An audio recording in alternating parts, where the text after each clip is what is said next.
वचन क्या है? थोड़ा हाथ उठाइए, किसी एक व्यक्ति से पूछेंगे। चलिए, छोटा सा बच्चू जोर से बोलेगा, जोर से बोले, नीचे से जोर से, पीछे तक नहीं सुना। खड़ा होके जोर से बोल, खड़ा होके जोर से बोल, बोल सही है, खड़ा होके सबको सुने, जोर से बोल।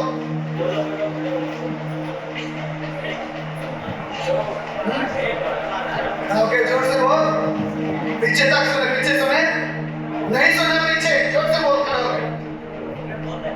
छोटू, खड़ा होके जोर से बोल। बोलना सही है, कोई और बोलिएगा जोर से। धर्मी का जीवन, आज का जो संदेश है वो है धर्मी का जीवन कैसा होना चाहिए, उसके विषय में है। अभी कितने लोग अपने आप को धर्मी समझते हैं कि हम धर्मी हैं? चलो, जीवन तो तभी देखेंगे क्या है, धर्मी का जीवन कैसा होना चाहिए। सबसे पहले तो ये है, कितने लोग अपने आप को धर्मी समझते हैं कि हम धर्मी हैं? कई लोग आधा धर्मी समझते हैं, आधा पापी, इसलिए आधा हाथ ऐसे किया हो। जो पूरे धर्मी है वो पूरा हाथ खड़ा करे, जो आधे धर्मी है वो आधा हाथ, जो सोचते हैं हम धर्मी नहीं है वो हाथ नीचे रखे। जल्दी से, कितने लोग सोचते हैं धर्मी है? ओके, औरतों के बीच में 1 2 3 धर्मी है, 4 बाकी सब पापी है। ओके, इधर से कितने धर्मी है? दिखाइए, 1 2 3 4, एक धर्मी के पापी के साथ दोस्ती है। 4 5 6 7 8 लोग धर्मी है, बाकी सब पापी बैठे हैं। तो इसका मतलब मैं आधे से ज्यादा पापी लोगों से बात करने वाला हूँ और 10 12 धर्मियों से बात करने वाला हूँ। हेलो, आधे से ज्यादा पापियों से बात करने वाला हूँ, आधे से कम करीब 10 धर्मियों से बात करने वाला हूँ। अभी जिन्होंने हाथ उठाया आप धर्मी हैं, आप क्या सोचते धर्मी है? आप क्या धर्मी? जिन्होंने हाथ नहीं उठाया और वो सोचते हैं पापी है, आप क्यों सोचते हैं पापी? आइए हमें हमारी हालात का पता चलेगा, हम हैं कौन। सबसे पहले तो वो जानना जरूरी है, हम हैं कौन, धर्मी है या पापी है। रोमियो की किताब 10 अध्याय और 3 अध्याय 10 पद से पढ़ना शुरू करिएगा माइक में ऊंची आवाज में। रोमियो की किताब 3 अध्याय 10 पद से ध्यान से सुनिएगा, आपके मतलब की बात है। जैसा लिखा है परमेश्वर के वचन में, कोई धर्मी नहीं। हेलो, दोबारा से पढ़िएगा, कोई धर्मी नहीं, कोई भी धर्मी नहीं। तो आपने हाथ कैसे उठाया भाई जी? हेलो, हाथ कैसे उठाया? मेरी बाइबल बताती है कोई भी धर्मी नहीं है। पढ़िएगा, एक भी नहीं, एक भी नहीं। इन जो 10 लोगों ने हाथ उठाया, बाइबल क्या बता रही है? 10 भी नहीं, एक भी नहीं, एक भी नहीं, कोई धर्मी नहीं। आप पढ़िएगा, कोई समझदार नहीं। क्यों नहीं धर्मी भाई जी? इसका मतलब अधर्मी का चिन्ह क्या है? हमें समझना पड़ेगा अधर्मी होता कौन है। जिस वजह से बाइबल में लिखा है, जैसा लिखा है, कोई धर्मी नहीं, एक भी नहीं। तो बेटा अधर्मी का क्या चिन्ह है? कौन है अधर्मी? हाँ बोलिए। कोई समझदार नहीं। क्योंकि समझदार जो नहीं है वो व्यक्ति, वो धर्मी जो बेवकूफियां करता ना, संडे को इधर होने होता कहाँ है? हेलो, होता कहाँ है? घर या कहीं और? वो कौन है? वो बेवकूफ है। इसका मतलब जो समझदार नहीं है, जो समझदार होगा वो सही डिसीजन लेगा, सही निर्णय लेगा, सही फैसला लेगा, सही कदम उठाएगा।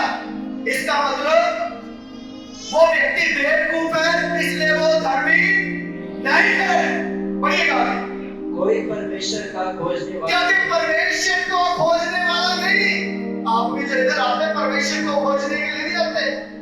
आप आते किसी तरीके से चमत्कार हो जाए, बस किसी तरीके से जगाई मिल जाए, किसी तरीके से छुटकारा हो जाए, किसी तरीके से बंधन टूट जाए, आजाद हो जाए और भले चंगे रहे। बस मैं तो लूट चाहूं पास्टर साहब जी, मैं और मेरे बच्चे ठीक ठाक रहा, इसलिए आते। हेलो, इसलिए आते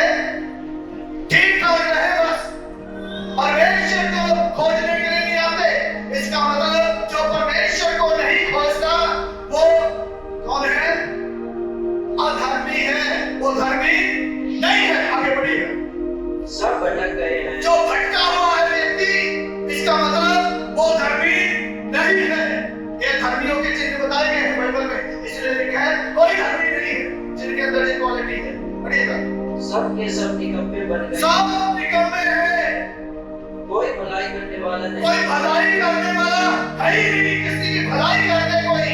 ध्यान से सुनिए, क्या है? कोई भी भलाई करने वाला नहीं है, किसी की भलाई करने, अपना भला हो जाए इस चक्कर में है बस। मेरा भला होना चाहिए, मेरा फायदा होना चाहिए, दूसरे का हो चाहे ना हो, अपने फायदे के लिए, अपनी भलाई के लिए। इसलिए वो परमेश्वर बोलता है धर्मी नहीं है, क्योंकि भलाई नहीं चाहते, किसी की भलाई करना सोचते भी नहीं, चाहते भी नहीं, इसलिए अधर्मी है। आगे बढ़िए। उनका गला खोली हुई कब्र है। इनका जो अधर्मी है, उनका गला कैसा है? गला कैसा है? खोली हुई कब्र। मालूम है कैसे होती? जब बोलेंगे और के शब्दों से ऐसी बदबू आएगी, ऐसे कड़वे बोलेंगे, मतलब जैसे कब्र में से बदबू आती है, ऐसे शब्द होते होंगे। उनके बोलने से आशीष नहीं मिलती, उनके बोलने से किसी को सुकून नहीं मिलता, उनके बोलने से किसी को ऐसा नहीं लगता कि हाँ कोई शांति के शब्द मेरे से बोल रहे हैं। खुली हुई कब्र के समान बोलेंगे। लेकिन कहा होता है ना, मुर्दा जब बोलेगा, इधर नहीं कहा। सुनिए, पंजाब में बोलते हैं, आपकी गलती, आप पंजाब नहीं गए। मुर्दा जब बोलेगा कपड़ा नहीं फाड़ेगा, ऐसा। ऐसे लोग जब बोलते हैं, उनके गले में पूरा मुर्दों के समान जहां भरा हुआ है सड़ाहट, इसलिए जब बोलेंगे सड़ाहट के साथ ही बोलेंगे। इसलिए क्या धर्मी नहीं है। फिर आगे बढ़े। उन्होंने अपनी जीभों से छल किया है। इस जीभ में क्या भरा हुआ है? छल भरा हुआ है, कपट भरा हुआ है जीभ के अंदर। इसलिए प्रभु बोलते हैं धर्मी नहीं है, सारे अधर्मियों के साइन है। अब फिर उनके होठों में सांपों का विष है। होठों में क्या है? लिपस्टिक लगाने से विष खत्म नहीं होगा। हेलो, कई लोग सोचते हैं लगाने से विष खत्म हो गया। होठों में क्या है? विष है, विष। इसलिए क्या बन गए? विषवासी। हेलो, क्या बन गए? विषवासी। क्योंकि विश्वासी इसलिए क्योंकि इसमें विष है, तो हाथ निकाले और विश्वास कर रहे हैं। विश्वासी, होठों में विष है ऐसे लोगों के। फिर उनका मुंह शराब और कड़वाहट से भरा है। मुंह किस चीज से भरा है? शराब पीने से, गलत बोलने से, कड़वाहट को बोलने में उनका मुंह भरा हुआ है। उनके पांव लहू बहाने को फुर्तीले हैं। पांव लहू बहाने को फुर्तीले हैं। उनके मार्गों में नाश हो। मार्गों में उनके नाश है। उन्होंने कुशल का मार्ग उन्होंने कुशल का मार्ग जाने नहीं। ये सारी बातें किसके विषय में लिखी है? अधर्मियों के विषय में। जानने क्यों है? इसलिए बाइबल बोलती है कोई भी धर्मी। आज ये बात अलग है कि हमारे भारत में धर्मियों की कमी नहीं। हेलो, मेरी बाइबल बताती है कोई भी धर्मी नहीं, एक भी नहीं। लेकिन हमारे भारत में धर्मियों की कमी 10 तो यहाँ भी मिल गई है जिन्होंने हाथ उठाया। और बाइबल क्या बता रही है? कोई भी धर्मी नहीं है, एक भी नहीं है। लेकिन हम धर्मी हैं। धन्यवाद जिन्होंने 10 ने हाथ उठाया। Hallelujah, hallelujah. वो धर्मी कैसे हैं? पढ़िएगा रोमियो 5:9 पढ़िएगा जल्दी से। रोमियो की किताब 5:9। जबकि हम सब उसके लहू के कारण धर्मी ठहरे। हालेलुया। कैसे धर्मी ठहरे? कैसे धर्मी ठहरे? कैसे धर्मी ठहरे? कैसे धर्मी ठहरे? यीशु के लहू से धर्मी ठहरे। Hallelujah, hallelujah. हमारे अंदर हम खुद अपने कामों से धर्मी नहीं ठहरे, क्योंकि हमारे काम परमेश्वर के सामने पहले चिथड़ों के समान है। हम अपने कर्मों से धर्मी नहीं, बल्कि यीशु मसीह के लहू बहाए जाने से हम धर्मी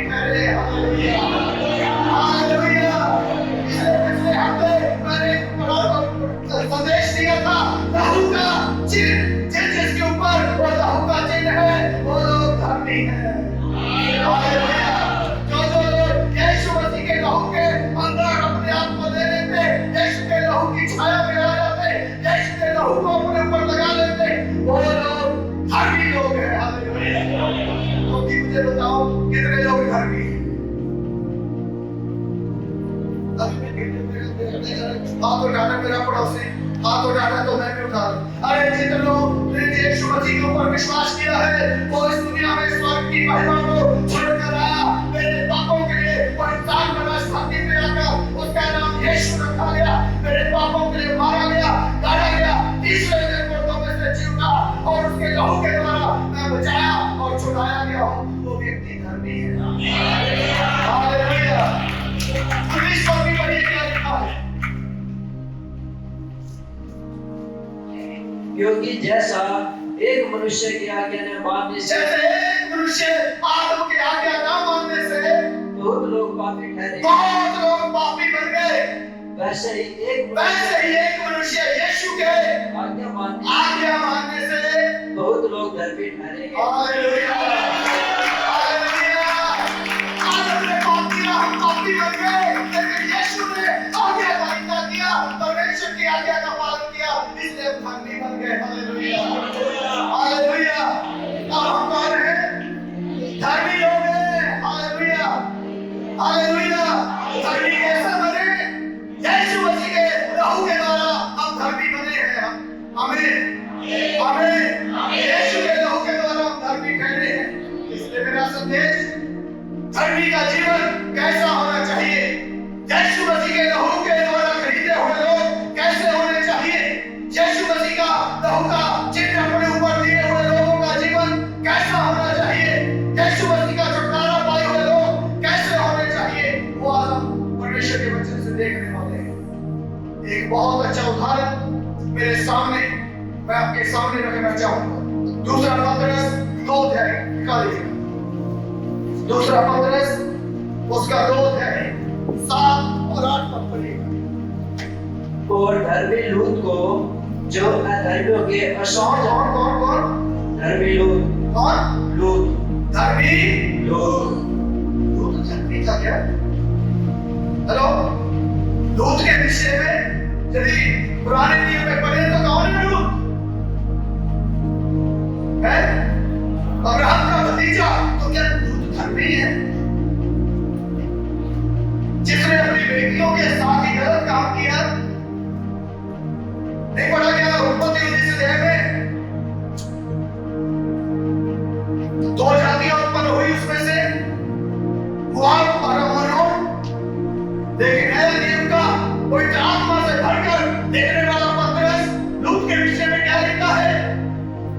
हेलो, क्या लिखता है? लूत धर्मी है। हेलो, लूत धर्मी है। पवित्र आत्मा की गवाही में लिखते हैं। कई बार लूत के विषय में हमारी सोच, हमारी समझ बहुत नेगेटिव होती है, और आज पतरस क्यों बता रहा है लूत धर्मी है? क्योंकि उसके जीवन में कुछ बात है जिस वजह से पवित्र आत्मा से भरकर परमेश्वर का दास पतरस बोलता है लूत धर्मी है। क्या बातें थी लूत के जीवन में कि परमेश्वर ने उसे धर्मी ठहराया? कौन सी ऐसी बात है कि परमेश्वर ने उसे धर्मी ठहराया? और धर्मी का जीवन कैसे होने चाहिए वो हम लूत के जीवन से सीखने वाले हैं। कैसे होता है एक धर्मी व्यक्ति का जीवन? एक धर्मी व्यक्ति जो परमेश्वर के खून से खरीदा हुआ, परमेश्वर के लहू को अपने ऊपर लेने वाला, यीशु मसीह के लहू के ऊपर विश्वास करने वाला व्यक्ति कैसा होता है वो हम देखने के लिए जा रहे हैं।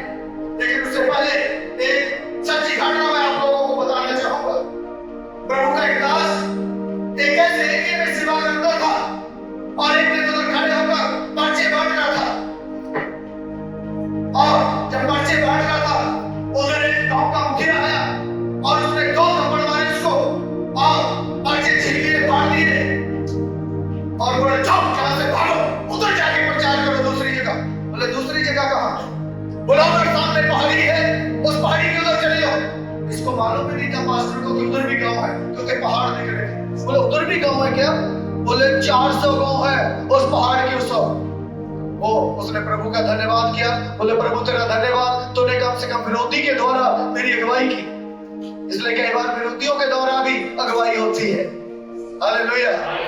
वो पहाड़ के उस ओर चले गए, उधर जाके प्रचार करने लगे, यीशु मसीह के बारे में बताने लगे, यीशु मसीह का संदेश सुनाने लगे। और तभी एक बड़ी टीम उनके पास हो गई।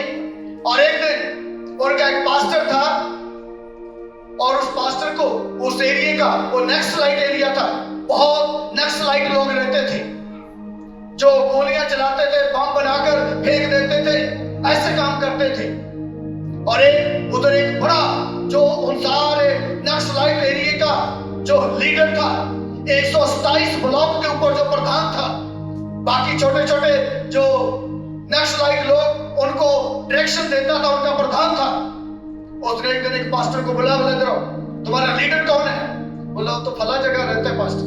बोला मैं उससे मिलना चाहता हूँ। तुम इधर आए, हम लोग इधर थे ताकि हम लोगों को बम बनाना सिखाएं, गोली चलाना सिखाएं और अपना गैंग बड़ा करें, लेकिन तुम लोग इधर आके सेवा करने लगे, लोगों को सच्चाई बताने लगे, लोगों को अपने पास लेकर आने लगे, उनके जीवन को बदलने लगे हो। तुम्हारे बड़े पास्टर को बुलाओ मुझे। तो वो पास्टर था, उसने आकर अब जो सीनियर पास्टर था उसको बोला, पास्टर जी ये जो नक्सलाइट एरिया का जो एक बड़ा अधिकारी है, जो बड़ा बॉस है, उसका नाम है सुशील मल्ला, 127 ब्लॉक उसको दिए हुए हैं, इतना बड़ा लीडर है, उधर ट्रेनिंग देता है, गोली कैसे चलानी है, बम कैसे बनाना है, कैसे फेंकना है, ये सब ट्रेनिंग देता है। बोला वो आपसे मिलना चाहता है। वो बोले 2 घंटे मुझे चाहिए आपके पास्टर के। वो पास्टर बोला 2 घंटे तो नहीं दे पाऊंगा, उनको जाके बोलो 45 मिनट केवल मैं दूंगा, और 45 मिनट में जो बात करनी होगी मेरे से कर ले। उसने बोला ठीक है, हमारे पास्टर के पास 45 मिनट है, 45 मिनट आप उनसे जो बात करनी करें। बोले नहीं उनको बुलाओ, मैं 2 घंटे ही बात कर लूं। बोला एक बार आ जाएगा तो फिर बात कर लेना। बुलाए, बोला उसको बोलना अकेला आएगा, एक पेन भी उसके पास नहीं होना चाहिए, क्योंकि पेन में भी आजकल क्या होता है, कैमरा होता है, घड़ी में भी कैमरा होता है। ना तो मोबाइल लेके आए, ना पेन लेके आए, ना कोई किताब लेके आए, खाली हाथ आएगा, अकेला आएगा, और भला जगह एक पेड़ है जंगल में, उस पेड़ के नीचे आके खड़ा हो जाएगा और मैं आऊंगा और आके उससे बात करूंगा। पास्टर तो चला गया, खाली हाथ, ना बाइबल, ना पेन, ना मोबाइल, ना कुछ, उधर चला गया। और जैसे वो आया, उस व्यक्ति का नाम सुशील मल्ला, और सुशील मल्ला जब आया, इसने देखा यही है, भाग के उसको गले लगा दिया पास्टर ने। बोला भैया आपने बुलाया क्या मुझे? और जैसे ही गले लगाया, उसने तो कपड़ा ओढ़ रखा था, गले लगाने से पता चला पीछे जो है 2 बंदूकें बांध रखी, क्योंकि तब तक ऐसे आ रहा था, लेकिन गला लगाने से पीछे हाथ गया तो पीछे पता चला 2 बंदूकें। थोड़ा सा घबराहट आया अंदर, लेकिन बात जैसे शुरू होने लगा, उसको बोला हाँ आपने मुझे बुलाया था, आपने 2 घंटे बात करने के लिए बुलाया, लेकिन मेरे पास 45 मिनट है, बताइए क्या बोलना है। वो व्यक्ति तो जो बोला, बोलिए क्या बोलना है आपने, करिए बात, किस लिए मुझे बुलाया? एक शब्द भी नहीं बोला। बोले जाओ तुम। तो बोला नहीं आपने बात करने के लिए बुलाया, जाओ और करो। बोले नहीं तुम जाओ। उसने सोचा शायद कुछ पुलिस वगैरह को पता चल गया होगा, पुलिस देख लिया इसने, इसलिए मेरे से बात नहीं कर रहा। उसने बोला जाओ, मैं तुम्हें बोल रहा हूँ चले जाओ। पास्टर वापस आ गया। जिस व्यक्ति के थ्रू सुशील मल्ला ने कहा था अपने पास्टर को बुलाओ, मैं बात करना चाहता हूँ, उस व्यक्ति को फिर मिला वो सुशील मल्ला, और उसने पूछा करा क्या हमारे पास्टर से बात? वो बोला बात क्या करता, पता नहीं उसके अंदर क्या है। उसने जैसे ही मुझे ऐसा बाहों में लिया थे, मेरा तो मुंह बंद हो गया, और वो तो मेरे को बोल रहे बात कर, लेकिन मैं तो एक भी बात नहीं कर पाया। कैसा आदमी है वो तुम्हारा पास्टर? वो बोला वो ऐसा ही है, पवित्र आत्मा से भरा हुआ है वो। हालेलुया। हमारा पास्टर तो पवित्र आत्मा से भरा हुआ है, इसलिए वो तो ऐसा ही है। उसको मालूम नहीं है पवित्र आत्मा क्या होता है। बोला ये पवित्र आत्मा क्या है? हम लोग तो बंदूक में गोली भर के रखते हो तो पता है, बम के अंदर मसाला भर के रखते वो पता है, इसने अपने अंदर क्या भर के रखा है? ये कौन सी हमारी मिसाइल से, हमारे बम से, हमारी गोली से भी ताकतवर है क्या पवित्र आत्मा? ये कहां से मिलता है? उसने सुसमाचार सुनाया, बोले पवित्र आत्मा ऐसे एक बम गोली की तरह नहीं है, ये तो यीशु को मानने से हमारे अंदर काम करता परमेश्वर का आत्मा। सुसमाचार सुनाया। उसने बोला मुझे दो। उसको नया नियम दे दिया, नया नियम पढ़ना शुरू किया उसने। और जैसे ही नया नियम पढ़ता गया उसको पता चला यीशु मसीह कोई महान पावर है, यीशु मसीह महान शख्सियत है। और उसने मन ही मन यीशु को ग्रहण कर लिया। और एक दिन उस एरिया के सारे बड़े बड़े लीडर आतंकवादियों के एक मीटिंग कर रहे थे, कैसे गोली चलानी है, कैसे रोड ब्लॉक करना है, कैसे बम चलाना है, कैसे सब सरकार को दबाना है, मीटिंग कर रहे थे। और ये भी एक बड़ा लीडर है, 127 ब्लॉक का प्रधान है, इसलिए खड़ा हो गया, बोला सुनो रे सुनो सुनो, गोली से नहीं होगा। बोले फिर कैसे होगा? उसने अपनी नीली किताब निकाली, नया नियम, बोले यीशु मसीह से होगा। गोली से नहीं होगा, यीशु मसीह से होगा। तो बोले अरे क्या हो गया तुझे? कौन मिला था तुझे? क्या क्रिश्चियन लोग मिले? क्या मसीह लोग मिले तुझे? बोले हाँ मुझे मसीह लोग मिले थे, उन्होंने जो मुझे दिया है मैंने इसको पढ़ा है, इसलिए गोली चलाने से नहीं होगा, बम फेंकने से नहीं होगा, यीशु मसीह से होगा। हालेलुया। उन्होंने देखा जो तो हमारे सारे राज जानता है, कहाँ हम बम बनाते हैं, कहाँ हम गोली चलाते हैं, क्या क्या करते हैं, क्या क्या प्लान करते हैं। ये तो अभी मसीह लोगों के साथ मिल गया, अभी कहीं सारा कुछ पुलिस को ना बता दे और हमें तो पकड़वा देगा जी। इसलिए उन्होंने बोला चलो कोई बात नहीं, बैठो बैठो बैठो।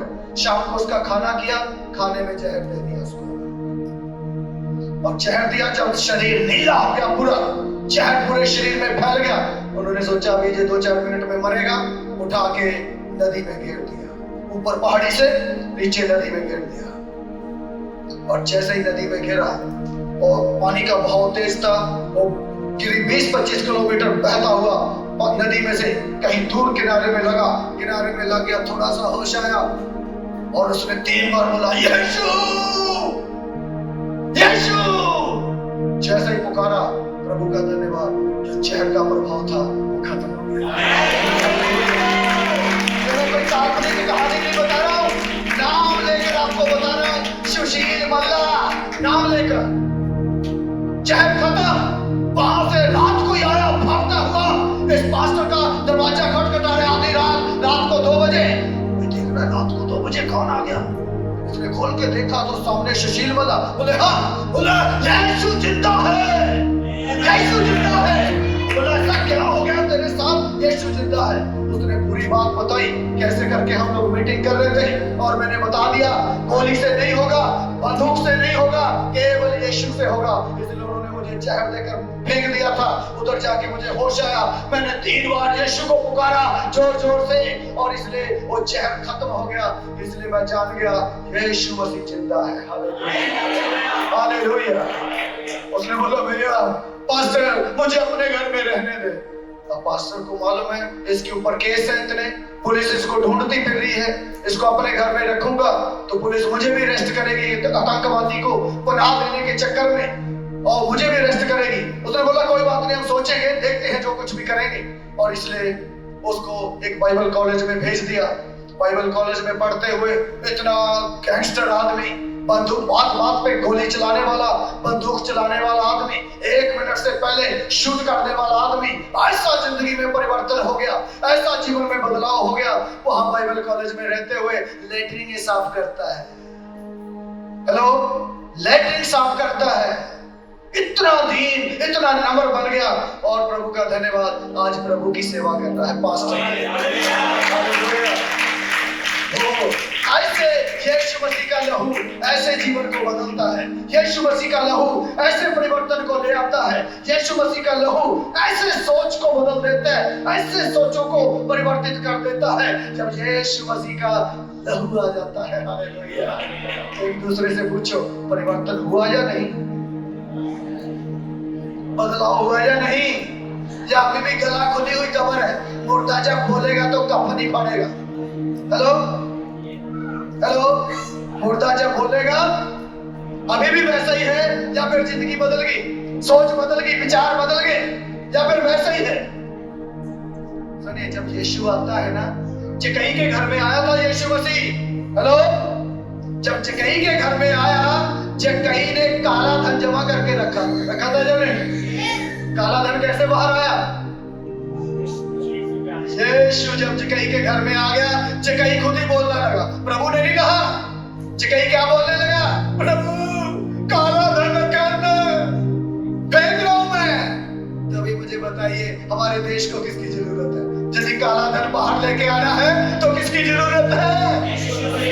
अपने आप काला धन बाहर आएगा। Hallelujah, hallelujah. इसलिए यीशु और उसके लहू की जरूरत है। हमें काला धन अपने आप वापस बाहर आएगा, जैसे चिकई ने एकदम से काला धन बाहर कर दिया। हमें इसलिए धर्मी व्यक्ति का जीवन कैसे होता है वो हम देखने के लिए जाते हैं। हालेलुया। आइए निकालेंगे मेरे साथ उत्पत्ति की किताब 19 अध्याय 1, 2 और 3 आए। कैसा होना चाहिए एक धर्मी व्यक्ति का जीवन? हमने लूत के विषय में देखा था। लूत धर्मी है, पतरस बोलता है, लेकिन उसका जीवन कैसा है वो हम देखने के लिए जाते हैं। पढ़िए उत्पत्ति की किताब 19 अध्याय 1, 2 और 3 आए। सांझ को वे दो दूत सदोम के पास आए और लूत सदोम के फाटक के पास बैठा था। उनको देखकर वह उनसे भेंट करने के लिए उठा और मुंह के बल झुककर दंडवत कर कहा, हे मेरे प्रभुओं, अपने दास के घर में पधारिए और रात भर विश्राम कीजिए और अपने पांव धोइए, फिर भोर को उठकर अपने मार्ग पर जाइए। उन्होंने कहा, नहीं, हम चौक ही में रात बिताएंगे। पर उसने उनसे बहुत विनती करके उन्हें मनाया, इसलिए वे उसके साथ चलकर उसके घर में आए और उसने उनके लिए भोजन तैयार किया और बिना खमीर की रोटियां बनाकर उनको खिलाई। ध्यान से सुनिए, बाइबल बंद कर दीजिए और पलटा पलटे कोई घर में पढ़ा करना, इधर नहीं पढ़ना। कई लोग मैं प्रचार करता तो आगे से आगे पढ़ना शुरू करते, घर में तो पढ़ते नहीं, फिर इधर पढ़ते हैं। ध्यान से सुनिए, लूत कहाँ रहते हैं? सदोम। सदोम कैसा शहर है? दुष्ट है, गलत काम, लड़ाई झगड़ा, गुंडागर्दी, व्यभिचार, सब कुछ सदोम नगर में हो रहा है। अब शाम के समय सदोम शहर में लूत जो है बैठा हुआ है। सांझ हो गई और तभी दो लोग आए। हेलो, दो लोग आए। वो दो लोग कौन है? लेकिन लूत को नहीं मालूम ये स्वर्गदूत। हेलो, आते हैं या नहीं स्वर्गदूत? बोलिए, आते हैं। इसलिए मैंने बोला था इधर आते हैं, आएंगे। आप लोग अपनी आंखों से देखेंगे। हालेलुया। अपनी आंखों से देखेंगे और खुदा गवाही देंगे। हमने दूतों को देखा, हमने आग को देखा है, हमने परमेश्वर की सामर्थ को देखा है, हमने उस बादल को देखा है। आप खुद बोलेंगे हमें। और इसलिए दूत जब आए, लूत को नहीं पता ये स्वर्गदूत है, लेकिन लूत को इतना पता है ये शाम को दो व्यक्ति इस दुष्ट शहर में आ गए। इनका यहाँ आना सुरक्षा के लिहाज से ठीक नहीं है, क्योंकि ये शहर दुष्टता से भरा हुआ है, ये शहर गंदगी से भरा हुआ है, ये शहर व्यभिचार से भरा हुआ है, ये शहर गुंडागर्दी से भरा हुआ है, इस शहर में लूटपाट है, व्यभिचार है। इसलिए ये दो अनजान लोग अचानक से शाम को आ गए हैं और इसलिए इनको पता नहीं है इस शहर की दशा के बारे में। इसलिए लूत उठा, भाग के जाकर उनके पास गया और बोला, एक काम करो, शाम हो गई, मेरे घर में आ जाओ। हेलो, क्या कहा? धर्मी का जीवन है ये। किसी को दुख में, तकलीफ में, समस्या में देखकर धर्मी व्यक्ति क्या करेगा? बोलो, मदद के लिए आगे आएगा, मदद के लिए आगे आएगा। कोई व्यक्ति परेशानी में है, कोई व्यक्ति तकलीफ में है, कोई व्यक्ति समस्या में है, कोई व्यक्ति इस समय जरूरत में है, मुझे आगे आना होगा। यदि आप यीशु के लहू की कीमत जानते हैं, यीशु के लहू से यदि धर्मी ठहरे हैं, इससे पहले कि कोई आपको कहे, आपको खुद अपनी जिम्मेदारियों को समझते हुए आगे आना पड़ेगा, हाथ को आगे बढ़ाना पड़ेगा। अरे मैं यीशु के लहू से धर्मी ठहर चुका हूं, मुझे उसकी कीमत का मालूम है, पता है। जबकि लूत यीशु मसीह को देखा नहीं। हेलो, लूत यीशु मसीह को देखा नहीं, लूत यीशु के प्यार को जानता नहीं, लूत यीशु की कुर्बानी को उसको पता नहीं। लेकिन मैं और आप यीशु मसीह की कुर्बानी को जानते हैं, यीशु मसीह को जानते हैं। उसने कितना दुख उठाया, कैसे उसने एक कतरा खून का बहाया, जैसे मैं और आप जानते हैं, लूत नहीं जानता था। लेकिन फिर भी उसको मालूम है मैं धर्मी व्यक्ति हूं, मुझे लोगों की मदद के लिए आगे आना होगा। हालेलुया। कई लोग सोचते हैं मेरी वो मदद हुए जाए सारी जिंदगी, मुझे किसी की मदद ना करना पड़े। एक ऐसा एटीट्यूड, एक ऐसा व्यवहार, बस केवल मेरी मदद के लिए आए साहब, मुझे किसी की मदद ना करनी पड़े। अरे यीशु के लहू से खरीदे हुए लोग हो, यीशु के लहू की कीमत अदा कर दो, जिसने एक एक कतरा खून का आपके लिए मेरे लिए बहा दिया, वो इसलिए ताकि हम किसी की मदद के लिए आगे आ सके। लोग इस बात को समझा है, इसलिए मैं बोलता हूं चिकने खड़े मत बने रहिए। बार बार मुझे कंपेल मत कीजिए कि मुझे आपके चेहरे के आगे आके बोलना पड़े। अरे क्यों नहीं कुछ कर रहे? जब तक पास्टर सामने आके हमारा हाथ पकड़ के नहीं बोल देगा ना, तब तक हम नहीं हिलने वाले। एक ऐसा एटीट्यूड बना के बैठे हुए कई लोगों की चेहरे जो है मेरे यहां बस गए आंखों में, कारण बिल्कुल भी टस से बस नहीं होता। कितना भी बोलो, हाथ बढ़ाने के लिए, मदद करने के लिए, खड़े होने के लिए तैयार नहीं होता। मुझे बड़ा इधर 30 लगती, इतना धक्का लगता मुझे। अरे यीशु जिसने लहू की एक एक कीमत हमारे लिए अदा कर दी, लिखा है जिसने अपने पुत्र को ही नहीं रख छोड़ा तुम्हारे लिए दे दिया, वो बाकी चीजें क्यों नहीं देगा तुम्हें? हालेलुया। लूत को मालूम है, इसलिए लूत फुर्ती से उठा, भाग कर उनके पास आ गया, बोले शहर में नहीं जाना, मेरे घर में आ जाओ। अनजान लोगों को अपने घर में बना देने के लिए तैयार है। ये है धर्मी का जीवन। हालेलुया। अनजान लोगों को अपने घर में बना देने के लिए तैयार है। मेरे घर में आ जाइए, मेरे घर में रुकिए, मेरे घर में ठहरिए। लोग जो है भागकर उनके पास गया, उनको मालूम है ये अनजान लोग हैं, बाहर से आए हैं, इनको इस देश की, इस शहर की पता नहीं है क्या दुष्टता है, ये फंस जाएंगे, ये मारे जाएंगे जहां इस दुष्टता में, इसलिए इनको बचाना मेरा काम है। इसलिए क्या उनके पास, बोला घर में आओ। और घर में मालूम है क्या है? 2 बेटियां हैं, एक पत्नी है, लेकिन लूत की इज्जत इतनी सी भी नहीं घर में। हेलो, लूत की इज्जत बोलिए, अरे आप वाला डिपार्टमेंट बोलो। लूत की इज्जत इतनी सी भी नहीं, कारण क्योंकि यदि लूत की इज्जत होती, पत्नी उठती, बोले हाँ किसको लेके आए हो, मैं रोटी बना दूंगी इसके लिए, दो। उनको नींद से फुर्सत नहीं, ना बेटियों को नींद से फुर्सत है, ना मैडम को फुर्सत है। 2 मेहमान घर में लेकर आया है लूत। हेलो, वहां ना तो पत्नी का जिक्र है, ना उसने भी डरते मारे नहीं उठाया। हेलो, लूत ने डर के मारे नहीं उठाया। उसको मालूम है पत्नी को, जब लड़कियों को उठाऊंगा, बोले हमसे पूछ के लेके आ गया तुझे, पता नहीं किस किस को उठा के मुंह उठा के घर में ले आता है, तो ही बना के खिला दे, हमसे नहीं उठा जाता। उसको मालूम है क्या इज्जत है मेरे घर में, इसलिए किसी को नहीं उठाया। इधर वाला डिपार्टमेंट बोलो, आपकी बात हो रही है, बोलिए बोलिए बोलो। हेलो, आपकी बात हो रही है, समझ रहे? इतनी पत्नी इज्जत करती है, रोटी बनाने के लिए नहीं उठी।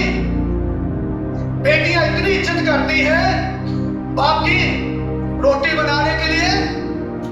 जब बड़ा दुख होता ऐसी लड़की को, ऐसी पत्नी को देख के, समझ रहे? 2 मेहमान घर में आए हैं, मैडम भी खराटे भर के सो रही और बेटियां भी खराटे मार के सो रही, उनको घर में लेके आए। सुनिए,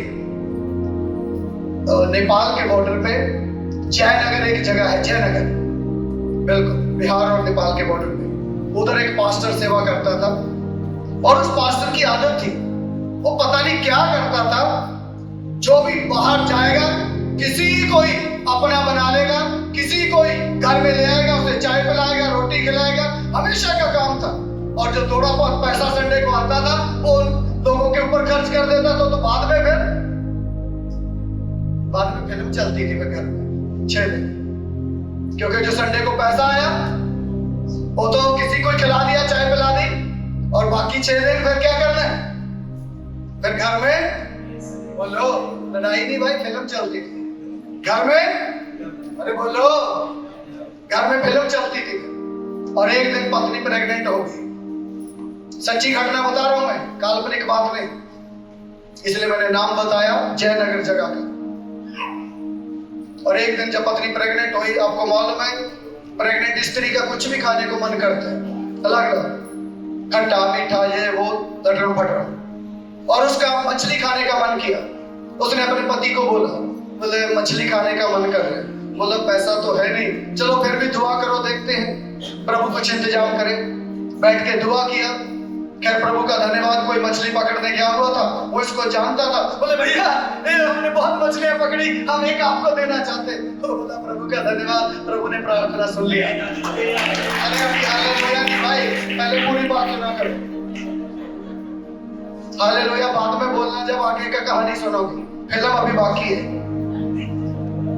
और बोला प्रभु का धन्यवाद। पत्नी को बोला ले, तेरा मन कर रहा था, प्रभु ने इंतजाम किया, बना और शाम को खाएंगे दोनों मिलकर। पत्नी भी खुश, बढ़िया। और तब पत्नी ने बढ़िया बना के अच्छे से रखी। मन कर रहा है लेकिन इंतजार कर रही है, चल पति भी आएगा, दोनों साथ में मिलके खाएंगे। लेकिन उसकी तो आदत है, तो किसी को ले आता है घर में। अब शाम को आ रहे, दो लोगों को पकड़े। बोला मैडम कहाँ है? बोले हाँ आगे आगे खाएंगे। बोला रुक रुक रुक, वो जो मछली बनाई है ना वो इनको दे दे, आगे खाएंगे पहले। दो लोग मेहमान है बेचारे, जा रहे थे, मैं इनको ले आया। अभी समझ रहे क्या हुआ होगा? पत्नी ने अंदर से ही देखा, बाहर नहीं आई वो। बाहर जो कुछ भी आया, पहले तो प्लेट आई बाहर, बड़ा टन, फिर गिलास आया बाहर टन, फिर कटोरी आई बाहर टन। थोड़ी देर के बाद देखा ग्रेवी सी भी आ रही है। जो दो लोग आए थे ना, उन्होंने बोला छक गए, पेट मार गया भैया, तू खा लियो, हम जा रहे हैं, एकदम निकल गए। ऐसा होता है। लूत उसको मालूम है मेरे साथ क्या होने वाला है। पहले प्लेट बाहर आएगी, फिर गिलास बाहर आएगा, फिर ग्रेवी बाहर आएगी। ये काम ना हो, इसलिए लूत ने ना तो बेटी को बोला ना मैडम को बोला। समझे? उसको मालूम है तेरी घर में कितनी चलती है, तेरे घर में कितनी इज्जत है, कि यदि बोल दिया, और वो भी कितना। आप 18 अध्याय में पढ़ लीजिए, इससे पिछले अध्याय में 18 अध्याय यदि पढ़ेंगे ना, उसका चाचा अब्राहम, उसके पास भी स्वर्गदूत आए थे। समझे? उसके पास भी स्वर्गदूत आए थे, लेकिन किसने बना के खिलाया था? हैं? हाँ, कितने साल की है सारा? 90 साल की बूढ़ी है सारा। हेलो, कितने? 90 साल की बूढ़ी को अब्राहम आके बोल रहे हैं, सारा उठ फटाफट 6 किलो आटा ले और 6 किलो आटा की रोटियां बना। मैं सोच रहा हूँ जहां किसी बुढ़िया को बोल रहे ना, वही बेलन सीधा माथे पे आएगा। समझ रहे? 90 साल की बुढ़िया को, या तो 50 साल की को बोल दे 6 किलो आटा बना चल, फिर पता चलेगा। बोल के देख लेना आज शाम, ठीक है? रियल पिक्चर सामने आ जाएगी। लेकिन धर्मी लोग ऐसा नहीं होते। ध्यान से सुन लीजिएगा। 6 किलो आटा बनाने में, हेलो इधर सुनिए, इधर सुनिए, इधर सुनिए। 6 किलो आटा अब्राहम ने दिया सारा को। घर में मेहमान आए हैं, इनको बना के खिलाइए अपने हाथों से। 6 किलो आटा सारा ने बना के खिलाया है अपने हाथ से उन मेहमानों को, स्वर्गदूतों को। Hallelujah, hallelujah. लेकिन उसके भतीजे लूत के साथ ऐसा नहीं है। घर में पत्नी होते हुए, घर में बेटियां होते हुए, वो खुद बना के खिला रहा है, क्योंकि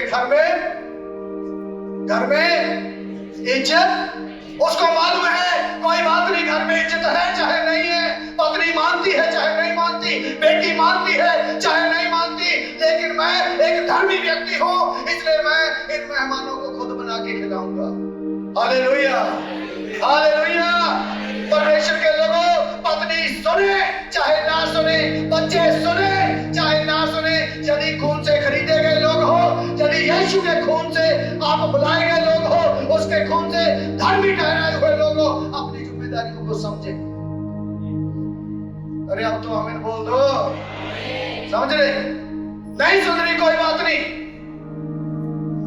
नहीं बच्चे मान रहे, कोई बात नहीं, मुंह बना रहे, दुत्कार रहे, कोई बात नहीं, लेकिन आप धर्मी ठहरे हुए लोग हैं। यीशु के लहू से आप धर्मी ठहरे हैं। जिम्मेदारियों को समझें, किसी को सेवा करें, किसी की टहल करें।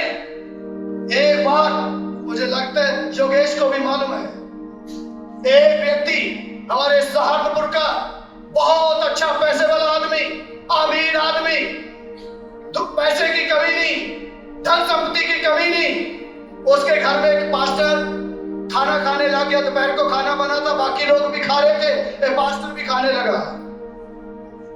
ऊपर से वो धनी व्यक्ति आ गया। हेलो, वो धनी व्यक्ति आ गया। उसने जब इस पास्टर को खाना खाते हुए देखा, मालूम है क्या कहा? गुस्सा आ गया और अपशब्द बोले, और मुझे एग्जैक्ट वर्ड पता है, उसने बोला थाली यहीं छोड़ दे। धर्मशाला समझ रखा है क्या इसको? जो जब मुंह उठाया आगे चले आए यहां खाना खा। हेलो, धर्मशाला समझ रखा है क्या? थाली यहीं छोड़। और वो व्यक्ति, क्योंकि वो पास्टर है, प्रभु का दास है, गर्दन नीचे झुका के उसकी हिम्मत नहीं हुई कि गर्दन भी ऊपर उठा। कारण क्योंकि सेवा टहल करने का मालूम नहीं, पता नहीं, कोई अनजान व्यक्ति आ रहा है, लूत उसकी सेवा टहल करने के लिए तैयार है। उसको मालूम है मैं यीशु मसीह के लहू से खरीदा गया व्यक्ति हूं, मैं धर्मी व्यक्ति हूं, यीशु मसीह ने मुझे बचाया है। जबकि जानता नहीं, केवल विश्वास करता है, बस विश्वास की आंखों से देखता है। हम तो देखे समझे जाने पहचाने हुए लोग हैं, हमें कितना करना चाहिए। हालेलुया। आज की लड़की को बोल के देखो, 6 किलो रोटी, आटे की रोटी बनाओ जरा, फिर थेपले बना के जो खिलाएगी ना, मुझे मालूम है। हेलो, 6 किलो आटे की रोटी किसी लड़की को बोलिएगा, आपकी क्या खिलाएगी? थेपले खिलाएगी, थेपले। आज तुझे देती हूँ थेपले बना के 6 किलो, समझ रहे? लेकिन लूत को मालूम है, कोई लड़की साथ दे ना दे, पत्नी साथ दे ना दे, लेकिन मैं धर्मी व्यक्ति हूँ, मेरी जो जिम्मेदारी है उसे मैं पूरा करूंगा। Hallelujah, hallelujah. इसलिए लूत उन लोगों के पास गया और जाकर क्या करा? उनको घर में लेकर आया। हालेलुया। एक घटना, 2 घटना मैं आपके सामने दिखाना चाहूंगा। किसी की मदद करना, किसी की सेवा टहल करना, किसी की सहायता करना। आज जैसे मैंने बताया, ज्यादातर जो है वो हमें मिल जाए। हेलो, आज के हालात ज्यादातर क्या है? हमें मिल जाए, हमें किसी की मदद करना ना पड़े, हमें किसी की सहायता करना ना पड़े, बस हमारी सहायता हो, हमारी मदद हो, हमें मिल जाए, बस उतना। ये कंसेप्ट, ये सोच आ गई है आज मसीहियों के जीवन। लेकिन यदि यीशु के खून से धुले हुए हो, यीशु के लहू के द्वारा बचाए गए हो, यीशु की लहू की कीमत को जानते हो, तो फिर दूसरों की मदद करने के लिए हाथ बढ़ाएं, दूसरों की सहायता करने के लिए आगे आए, दूसरे की हेल्प करने के लिए आगे आए। प्रभु का एक दास वो अनाथ बच्चों को पालता है। उसके घर में करीब करीब 500 अनाथ बच्चे हैं। और एक बार वो कहीं प्रचार के लिए गया हुआ था। एक कोई लेडीज, कोई 2 नंबर का बच्चा होगा पेट में, अब घर में रख नहीं सकती, इसलिए डिलीवरी हुई, रेल के किनारे, रेल की पटरी पे रख के चली गई। प्रभु का धन्यवाद हो हमारे इंडियन रेलवे के लिए, टाइम पे नहीं आती। यदि टाइम पे आ जाती तो बच्चा मर जाता। अब वो बच्चा रेलवे लाइन में पड़ा है, रेल 2-4 घंटे लेट हो गई, रेल आई नहीं, इसलिए उधर कुत्ते, हमारा कुत्ते घूम रहे थे। उन कुत्तों ने उस बच्चे को देखा, उसको खाना शुरू किया। एक पूरी बाँह यहाँ से इतना, पूरी बाँह खा गई उसकी। छोटे बच्चे की 3-4 घंटे का बच्चा है, उसकी पूरी बाँह खा गई यहाँ से एक, और आधी से ज्यादा टांग खा गए। तभी उधर से कोई भिखारी वो बोतल कचरा बीनते हुए उधर घूम रहा, तो उसने देखा ये कुत्ते क्या कर रहे हैं, उसने भाग के देखा और ये तो बच्ची की पूरी आधी से टांग खा के पूरी बांह खा गई। उसने कुत्तों को भगाया, उस बच्चे को उठा लिया और एक गंदा सा कपड़ा उसके पास था, उस गंदे कपड़े में लपेट के उसको हॉस्पिटल में ले आया। अब अस्पताल में भी कोई इलाज है नहीं सरकारी में। प्रभु का धन्यवाद हमारे सारे सिस्टम के लिए। और उधर एक पास्टर की पत्नी को पता चला सरकारी अस्पताल में एक बच्ची है और ऐसे कुत्तों ने खा लिया, उधर ज्यादा उपचार है नहीं। वो पास्टर की पत्नी उसको उठा के ले आई वहां से, और जैसे ही शाम को पास्टर आया उसको बताया मैं ऐसे करके लेके आई हूँ, एक हाथ इसका पूरा खा लिया कुत्तों ने और एक आधी से ज्यादा टांग खा ली। तो पास्टर बोला कोई बात नहीं, ये हमारी बेटी है, इसको हम बेटी बना के रखेंगे। और प्रभु का धन्यवाद, उन्होंने बेटी बना के अपने पास रखा। ऐसे करके 500 बच्चों को वो पालन पोषण करते हैं। इस प्रकार से जब किसी की मदद के लिए हो, किसी की हेल्प के लिए हो, तो जरूर यदि आप धर्मी व्यक्ति हैं अपने हाथ को आगे बढ़ाएंगे।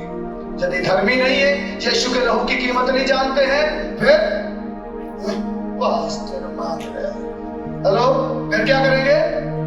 फिर आप पीठ दिखाएंगे। समझ रहे? यदि धर्मी है, यीशु के लहू की कीमत जानते हैं, तो फिर आप पीठ नहीं दिखाएंगे, फिर आप हाथ बढ़ाएंगे। समझ रहे? Hallelujah, hallelujah. हाथ बढ़ाएंगे आप मुंह नहीं फेरेंगे, क्योंकि आप जानते हैं यीशु मसीह के लहू की कीमत क्या उसने मेरे और आपके लिए किया है। ये चंद पैसे, ये चंद रुपए उस लहू की कीमत के सामने कुछ भी नहीं है, कुछ भी नहीं है, कुछ भी नहीं है जो कुछ उसने मेरे और आपके लिए कर दिया है। हालेलुया। एक एक कतरा खून का उसने मेरे और आपके लिए बहाया है। सुनिए, प्रभु का एक दास एक जगह मथुरई, चेन्नई में एक जगह है मथुरई, आप नेट पे देख सकते हैं, उधर प्रचार करने के लिए गया। प्रचार करके जैसे ही नीचे उतर के जाने लगा, एक 6 साल की बेटी ने उसका हाथ पकड़ लिया। बोले अंकल अंकल अंकल रुकिए। बोला बेटा मुझे जल्दी जाना है, मुझे ट्रेन पकड़ना है और इसलिए प्लीज मुझे जाने दीजिए, मुझे अभी रूम में जाना है, पहले फ्रेश होना है, सामान उठाना है और ट्रेन में जाना है। बोले नहीं, केवल 1 मिनट के लिए। बोला हाँ बोलो क्या करें? बोले ये लिफाफा है मेरी तरफ से, मैं आपको देना चाहती हूँ। कितने साल की? हेलो, कितने साल की? 6 साल की बच्ची, लिफाफा हाथ में दिया। पास्टर कमरे में आ गया और चलने से पहले उसने देखा, देखो लिफाफे में क्या है। उस लिफाफे में 50-50, 100-100, 200-200, 500-500 के नोट और साथ में एक चिट्ठी। और उस चिट्ठी को निकाला, पढ़ना शुरू किया और उसमें लिखा था, प्रभु के दास, जब मैं 2 साल की थी मुझे दमा हो गया था और डॉक्टरों ने बोल दिया था ये दमा ठीक नहीं हो सकता। आप एक बार इधर प्रचार के लिए आए थे, आपको शायद मालूम नहीं, और मेरी मम्मी ने मेरे लिए प्रार्थना करवाई थी, आपकी प्रार्थना से मेरा दमा चला गया था, तब से मैं ठीक हूँ। मेरे पापा एक बिजनेसमैन है, वो मुझे चॉकलेट खाने के लिए हर रोज 100 रुपया देते हैं। और आपने प्रचार किया था, बहुत लोग यीशु मसीह को बिना जाने मर रहे हैं, बिना यीशु को कबूल किए 1-1 सेकंड में मर रहे हैं, और आप केवल चमत्कार आशीष इस चक्कर में है। और तभी से मैंने सोच लिया था कि मैं खुद नहीं कहीं जा सकती प्रचार के लिए, कि मैं एक छोटी बच्ची हूं, मुझे पढ़ना है, लेकिन कम से कम मैं अपने पैसे से मदद कर सकती हूं ताकि लोग बचाए जाएं। और इसीलिए उसी दिन से मेरे पापा मुझे चॉकलेट ला के देते थे, 100 रुपया देते थे। और मैंने अपने पापा को बोला, पापा मुझे चॉकलेट मत ला के देना, जो आप 100 रुपया देते हैं इसके साथ ही जितने की चॉकलेट आती है उतना पैसा दे दिया करो। बोले क्यों? बोले पापा मैं इसको सेवकाई के लिए देना चाहती हूँ, इसलिए हर रोज वो 100 रुपया और चॉकलेट का पैसा मैं हर रोज इकट्ठा कर करके जमा करके रखा हुआ है। और जब मुझे पता चला आप इस जगह पर प्रचार करने के लिए आने वाले हैं, इसलिए ये सारा पैसा मैंने एक लिफाफा में इकट्ठा किया और वो मैं आपके हाथ में दे दी। समझे? हमारे बच्चों को हम क्या सिखा रहे? हेलो, हमारे बच्चों के अंदर कैसी भावना हम दे रहे? मदद की भावना दे रहे, लेने की भावना दे रहे, उनको उकसा रहे। क्या सिखा रहे हम अपने बच्चों को? जितने लोग अपने बच्चों ले रहे 20 रुपया जा दुकान में, ले रहे 20 रुपया जा दुकान में। समझ लीजिए? हेलो, क्या दे रहे हम, क्या परोस रहे हैं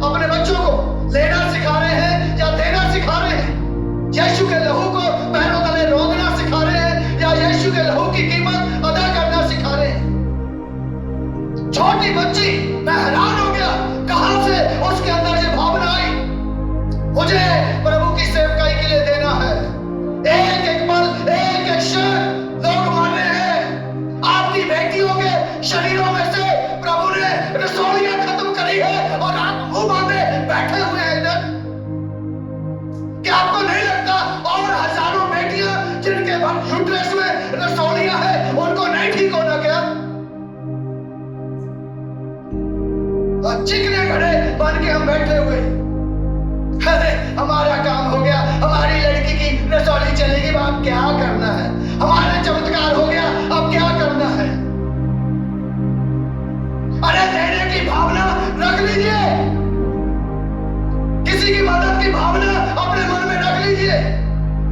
पता चलता आपको जिस दिन आपकी बेटी की रसोई ठीक ना होती और आप रोते गिड़गिड़ाते और शादी विवाह होते समय फिर आपको पता चलता जब गिड़गिड़ाना पड़ता। अभी चमत्कार हो गया ना, इसलिए बैठे हुए आराम से। देने की भावना मन में रख लीजिए। आपका दिया हुआ किसी के काम आता है, आपका दिया हुआ कुछ आगे परमेश्वर की सेवकाई बढ़ती है। पता नहीं कौन सी मिट्टी के बने हुए हैं हम लोग।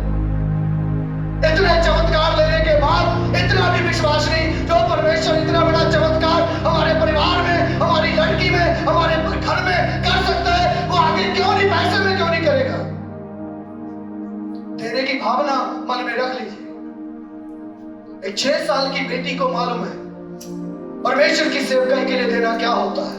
मैं हैरान होता हूं हमारे लोगों में ऐसी भावना क्यों नहीं आती। मुझे अचंभा होता है हमारे लोगों को परमेश्वर क्यों नहीं तोड़ता, हमारे लोगों को क्यों नहीं परमेश्वर ऐसे उकसाता कि आप सेवकाई के लिए दें, अपनी जरूरतों को रोक के दें। हो सकता है कहीं घूमने जाना बंद करना पड़े, हो सकता है पहाड़ों की सैर भी कर पाएंगे, लेकिन प्रभु के लिए देंगे। नहीं नहीं नहीं, हमें तो पहाड़ों की सैर करनी बातियों की। इधर पास्टर को दे ना दे, पास्टर 3 महीने से चिल्लाता रहे दे दो दे दो, बोलता रहे। समझ रहे क्या सीख रहे हैं? देना सीख रहे हैं या लेना सीख रहे हैं? लोथ उनमें से नहीं है। लोथ को मालूम है मुझे किसी के लिए खड़ा होना है। अनजान लोग हैं, अनजान शहर है, लोग पकड़ लेंगे इनको, लोग मार देंगे इनको, दुष्टता करेंगे इनके साथ, बुराई करेंगे इनके साथ। ध्यान से सुनिएगा परमेश्वर के लोगों, इधर वचन सुनने का तभी फायदा है। वचन इसलिए होता ताकि उस वचन को हम अपने जीवन में लें कि एक बड़ा परिवर्तन, एक बड़ा बदलाव, एक हमारी सोच, हमारे विचार, हमारे लाइफस्टाइल, हमारे रहन सहन में एक परिवर्तन है। इधर से जाने के बाद भी ऊपर से अरे बोलता रहे हम करेंगे तो वही जो हमें करना है, ऐसी भावना है तो फिर कोई फायदा मेरे चीखने चिल्लाने का नहीं है। देखिए आगे क्या, लोग अंधकार में जा रहे हैं, लोग नाश हो रहे हैं और हम मस्ती से जी रहे हैं। आगे बढ़ देखिए 19 अध्याय 4 और 5 आयत पढ़ेगा। उनके सो जाने से पहले सदोम नगर के पुरुषों ने, अभी सोने लगे थे वो, ध्यान से सुनिए, 2 लोगों को लूत ले आया, उसको पता नहीं ये स्वर्गदूत है। उनको बोला मेरे घर में आ जाओ, मेरे घर में रहो, मेरे घर में खाओ पियो, रोटी बना के खिलाई, खुद बना के खिलाई और बोला आराम से सो जाओ। अभी सोए भी नहीं थे तभी क्या हो गया, पढ़िएगा। उनके सो जाने से पहले सदोम नगर के पुरुषों ने जवानों से लेकर बूढ़ों तक, जवान बूढ़े सब आ गए। क्या करा? चारों ओर के सब लोगों ने आकर उस घर को घेर लिया। उस घर को घेर लिया। किस घर को? किस घर को? जहां लूत ने उन 2 बंदों को रखा था जो अनजान है। सारे बूढ़े जवान सबने आके क्या करा? क्या करा? घेर लिया। किस लिए घेरा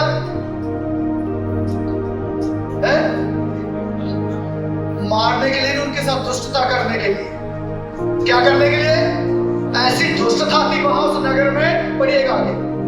और लूत को पुकार कर लूत को पुकार के बोलने लगे, जो पुरुष आज रात को, जो 2 आदमी तेरे घर में आए हैं आज, वे कहाँ हैं? वो कहाँ है?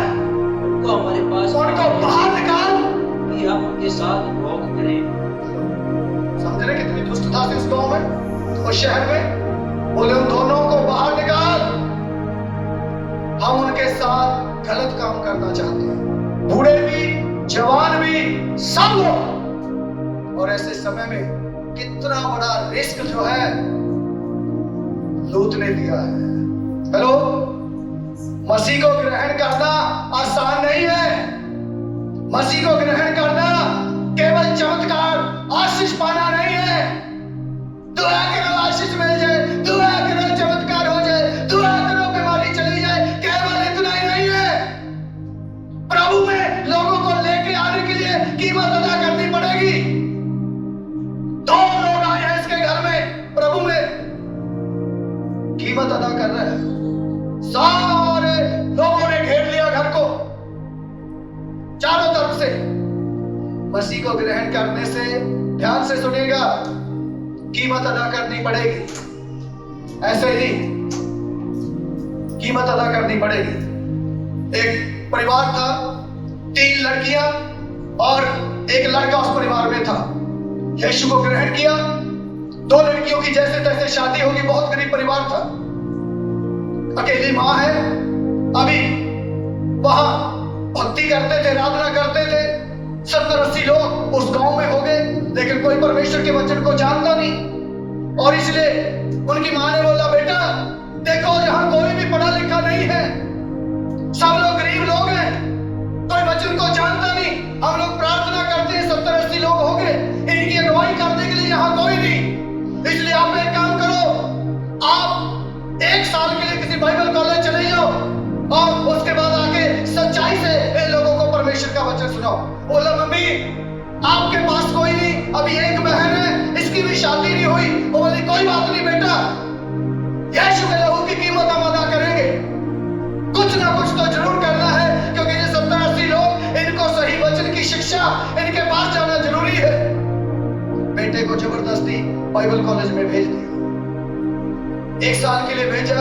अभी 8 महीने हुए थे, तभी घर से फोन आया, आपकी मम्मी की मृत्यु हो गई।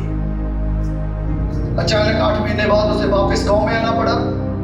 गांव में आके पता चला मृत्यु नहीं हुई।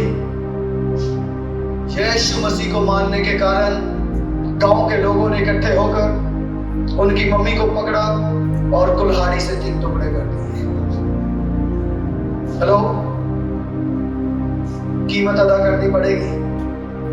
यीशु मसीह के को ग्रहण करने के चलते चंगाई मिल जाए, छुटकारा मिल जाए, आशीष मिल जाए, शादी हो जाए, बच्चे हो जाए, ठीक ठाक रहे, नौकरी मिल जाए, छोकरी मिल जाए, ये बातें नहीं है। यीशु मसीह को ग्रहण करने के चलते कीमत अदा करना सीखिए। इन्होंने बहुत बड़ी कीमत को अदा किया है। लूत को रिस्क में, लूत उनके कारण समस्या में पड़ गया। लूत और 2 लोगों के कारण, 2 आत्माओं के कारण, 2 आत्माओं को बचाने के चक्कर में खुद जो है समस्या में पड़ गया है, खुद परेशानी में पड़ गया। उसको मालूम है यदि इन 2 आत्माओं को बचाना है तो रिस्क लेना पड़ेगा। हालेलुया। क्योंकि एक आत्मा कीमती है, एक आत्मा कीमती है। लूत को मालूम है इसकी कीमत मुझे देनी पड़ेगी यदि किसी 2 आत्माओं को बचाना है तो। इसलिए लूत उस बात को करने के लिए तैयार है। बेशक वहां परमेश्वर ने अपना काम किया, उसी समय स्वर्गदूतों ने सारे लोगों को अंधा कर दिया। वहां मैं उस बात में जाना नहीं चाहता, लेकिन कीमत अदा करनी पड़ेगी किसी को बचाने के लिए। कितने लोगों को बचाया हमने? क्या अपने अपने तक सीमित है, अपना काम बनता भाड़ में जाए जनता, या फिर किसी आत्माओं को बचाया भी है? आत्माओं को बचाना है तो फिर कीमत अदा करनी पड़ेगी। तीसरी बात पढ़िएगा, 12 पद पढ़िएगा।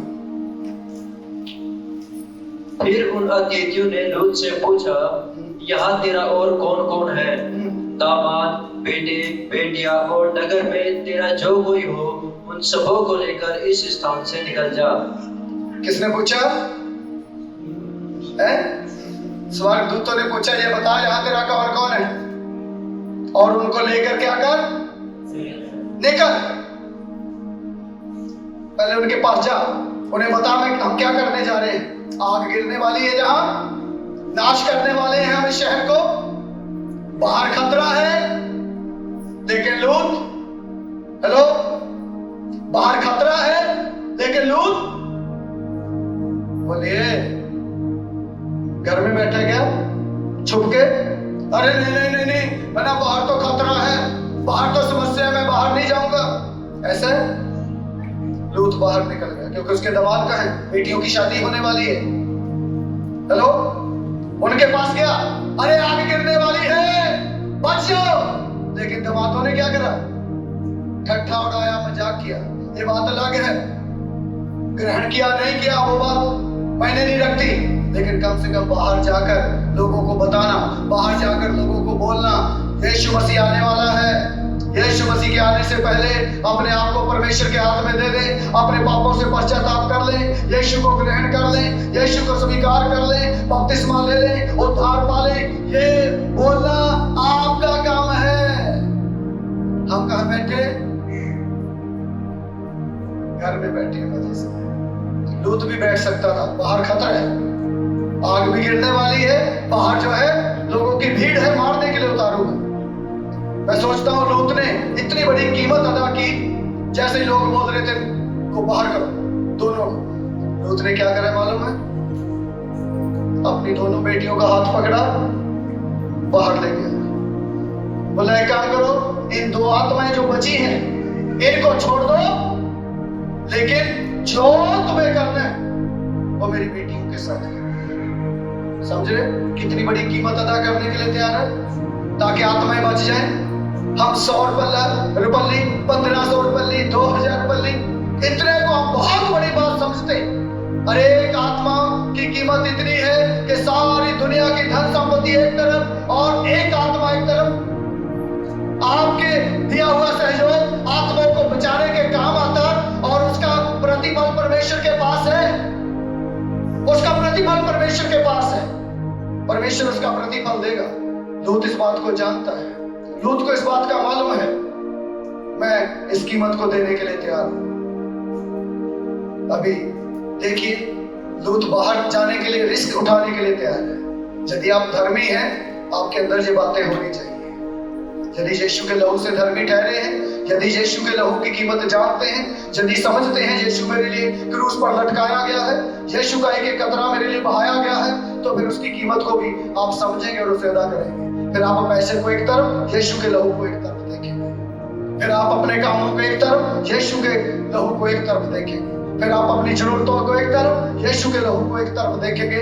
यदि आप यीशु के लहू की कीमत को समझते हैं, यदि उसके लहू से धर्मी ठहरे हैं। व्यक्ति बाहर जाकर अपने दमादों को भाग भाग के बोल रहे हैं, भाग भाग के बोल रहे हैं, बाहर खतरा है, कुछ भी हो सकता है, बाहर खतरा है, कुछ भी हो सकता है। इसलिए किसी ने ग्रहण नहीं किया, वो बोले कोई बात नहीं, चल नहीं ग्रहण कर रहे तो निकल, तू तो निकल। लूत की पत्नी, लूत की बीवी वहां भी स्वार्थी है, जो बोल रही कभी नहीं सुन रही, जो बोला जा रहा है कभी नहीं सुन रही। वहां स्पेशल बोले भाग ले, पीछे मुड़ के नहीं दे।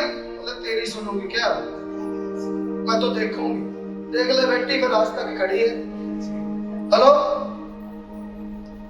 क्यों जी, कर लो अपनी मर्जी। आज तक खड़ी है उधर, देख लेना जाके, चाट चाट के आना। नमक का खंबा बने खड़ी है, समझे? ना मानने का फल उधर खड़ा है, वो इसीलिए खड़ा करके रखा हुआ है आज तक, ताकि उदाहरण के रूप में देख लो ये बात ऐसी नहीं है, सच्ची है। इसलिए इतनी बड़ी कुर्बानी देने के लिए लूत तैयार है, रिस्क उठाने के लिए तैयार है। मैंने शायद पिछली बार भी बोला था, इस घटना को आपके साथ बोल के मैं बंद करूंगा। 1912 में हमारे दुनिया में एक घटना घटी, उसके ऊपर फिल्म बनी टाइटैनिक। टाइटैनिक की घटना घटी। जिसने टाइटैनिक जहाज बनाया, उसने पहले दिन खड़े होकर, जिस समय जहाज पानी के अंदर रखा, पहले दिन ऐसे खड़ा और बोल रहे हैं, परमेश्वर भी मेरे जहाज के सामने आ जाए, मेरे जहाज को कुछ नहीं बिगाड़ सकता। क्या कहा? यदि परमेश्वर भी मेरे जहाज के सामने आ जाए, मेरे जहाज का कुछ नहीं बिगाड़ सकता। ये बात बोल के उसने पानी में जहाज छुड़वा दिया। पहला दिन सब कुछ ठीक था, दूसरा दिन सब कुछ ठीक था, लोग खुश हो रहे हैं, आनंद मना रहे हैं, गाली गलौज कर रहे हैं, खा पी रहे हैं, आनंद कर रहे हैं, क्योंकि इतना बड़ा जहाज था। ये गांव भी छोटा है, ये सारा गांव गागलहेड़ी छोटा है, इतना बड़ा जहाज था। अंदर ही दुकानें हैं, अंदर ही पार्क है, अंदर ही खेलने कूदने का, अंदर ही सारा कुछ जहाज के अंदर है, पानी वाले। और जहाज का नाम था टाइटैनिक। तीसरे दिन जैसे ही जहाज ने अपनी यात्रा शुरू करी, सामने क्योंकि रात का समय था, पानी ठंडा था, -5 डिग्री टेम्परेचर, छोटा सा पानी जम के एक बर्फ का टुकड़ा बन गया पानी के अंदर, और जहाज उस बर्फ के टुकड़े से टकराया। और जो व्यक्ति बोलता था मेरे जहाज के सामने यदि परमेश्वर भी आ जाए तो मेरे जहाज का कुछ नहीं बिगाड़ सकता, वो जहाज कागज के टुकड़े की तरह फट गया। और उसमें 2200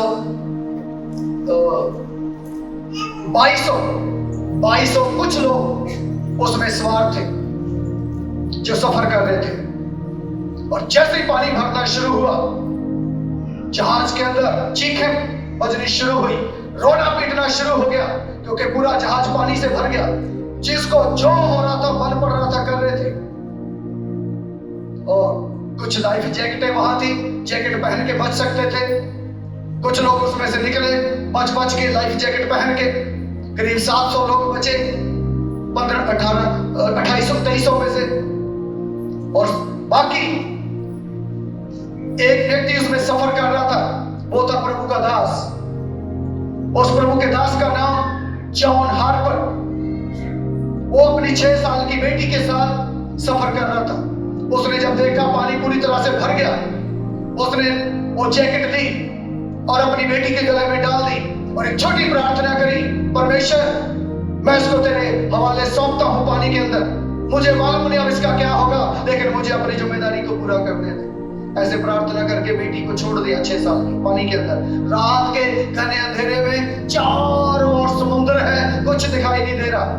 बैठिए 2 मिनट बैठिए, 2 मिनट बैठिए। चारों तरफ समुद्र है, कुछ दिखाई नहीं दे रहा है। बेटी को छोड़ दिया 6 साल की यीशु के हाथ में, और खुद जैकेट पहनी लोगों के पास जाना शुरू किया जो डूब रहे हैं, और उनको पूछ रहे क्या आप बच गए? वो बोले नहीं, डूब रहे हैं।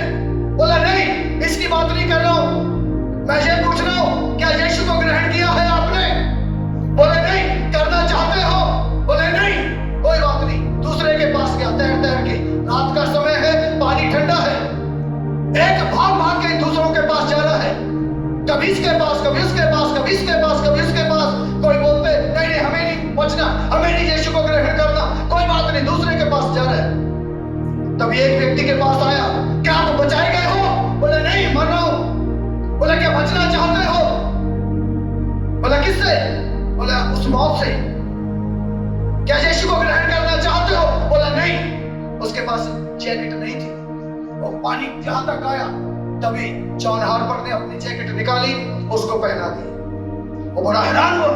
वो बोला अरे तू भी तो मर रहा है, तू बच सकता है इस जैकेट से, तूने अपनी जैकेट मुझे क्यों पहना दी? वो बोला मैं अभी मर गया, मुझे चिंता नहीं।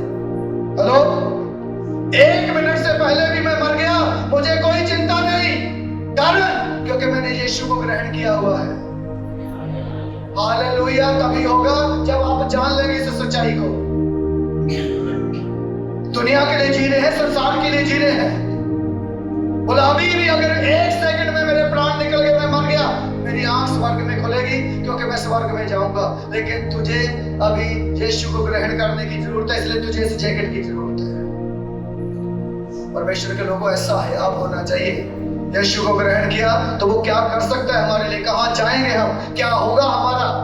इसलिए तभी एक लहर आई, जॉन हार्पर को दूर लेगी बहा के, और उधर से फिर एक लहर आई, उसी व्यक्ति के पास फिर आ गया। उसको पता नहीं ये वही व्यक्ति है जिसको मैंने जैकेट दी है। उस व्यक्ति का नाम एक्विला बेन। उसको पूछा क्या तू बचना चाहता है? बोला हाँ। क्या यीशु को ग्रहण करना चाहता? बोला हाँ, मैं यीशु के। उसने देख लिया इस व्यक्ति ने मुझे जैकेट दी थी अपनी जान की परवाह ना करते हुए। बोला हाँ, अरे वो यीशु जिसने तेरे जीवन में इतना बड़ा परिवर्तन कर दिया कि तू अपनी जान की परवाह ना करके मुझे बचाना चाहता है। और वो यीशु तो महान हो सकता है, क्योंकि जानता है उसके लहू की कीमत क्या है, वो जानता है उसके लहू की वैल्यू क्या है। इसलिए क्या ग्रहण करना चाहता है? बोला हाँ, जिस यीशु ने तेरे जीवन में इतना बड़ा परिवर्तन कर दिया, उस यीशु को मैं ग्रहण करना चाहता हूँ। उसने उसी समय प्रार्थना किया उसके लिए, और जैसे ही आमीन बोला, एक लहर आई, उस पास्टर जॉन हार्पर को बहा के ले गई और वो हमेशा के लिए पानी में दफन हो गया। और तभी, क्योंकि इस व्यक्ति के पास जैकेट है, ये व्यक्ति किसी तरीके से किनारे पे आ गया, निकल गया, बच गया उस पानी से।